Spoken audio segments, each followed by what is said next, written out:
Hello, this is Vikstrand. Today I'm coming to you from the capital of Latvia, Riga. And what am I going to review in Riga? What movie will you think about when you think about Riga? I am only thinking about one movie for me. Airplane 2, the sequel.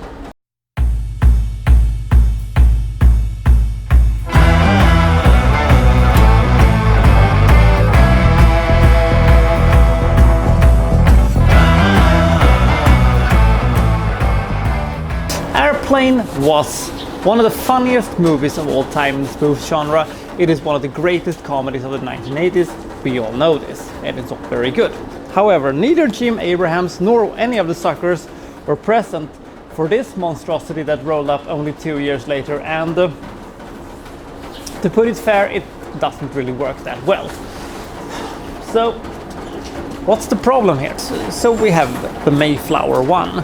Mayflower 1 is a space shuttle that is going to a colonized space station on the moon, which has been colonized in recent years.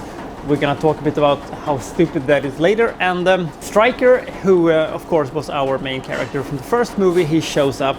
He has been, in a mental institution because, his experience from the war and all that stupid stuff.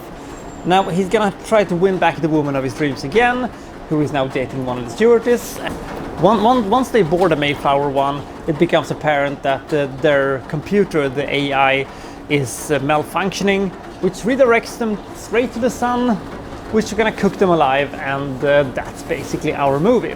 Now, as the previous one, this movie is filled with sight gags, puns, pratfalls, and stupid lines and all this kind of stuff, and it works. It would have worked if you would have had talented people doing this, but unfortunately they don't. The new writers and the new directors failed to make any sort of impact on this one. To be fair, I don't know how they were going to do it, because they're rehashing the jokes that they almost do a shot-by-shot remake of. It really doesn't work. It only shows how much better the first movie was. The timing, the punchlines of the worth, and also the fact that you're seeing it for the first time. That shows how good the original movie was. This is the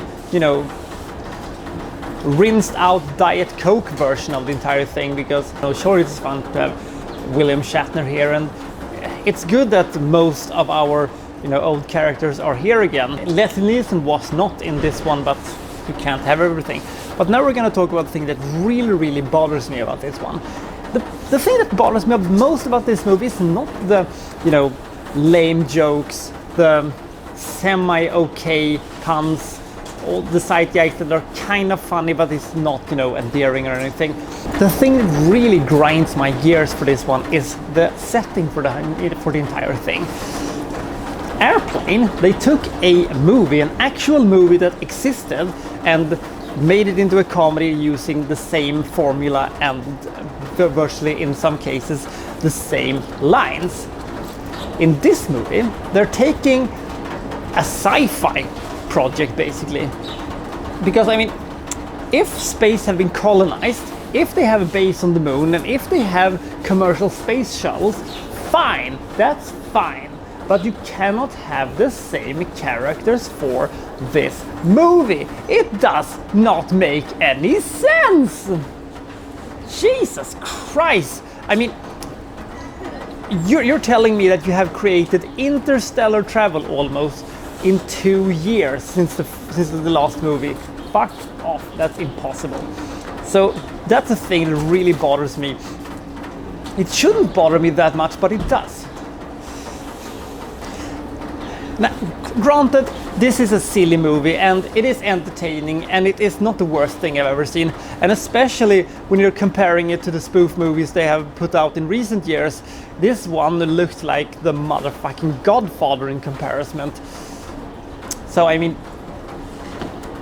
this is not a perfect movie by any sense, and if you have seen the Airplane, you don't want to see this one. Mostly because you want to have the memories of the old one intact and you don't want to, take a huge dump on it. On the other hand, if you just want to have, a short comedy about interstellar travels and some dumb jokes and stuff like that, it does work. Sure, this drinking problem gag is funny, and sure, the hysterical woman joke is kind of funny also, but it has been done before and has been done better. It's bad, but it is not terrible. A flawed comedy. The rating of 28 reflects that. It's okay entertainment, but too much repetitiveness sinks the movie, pretty much. I have been 3 times now to Riga, and I still never have seen the sun. At least this time I actually got to see some snow, so it got that working for it.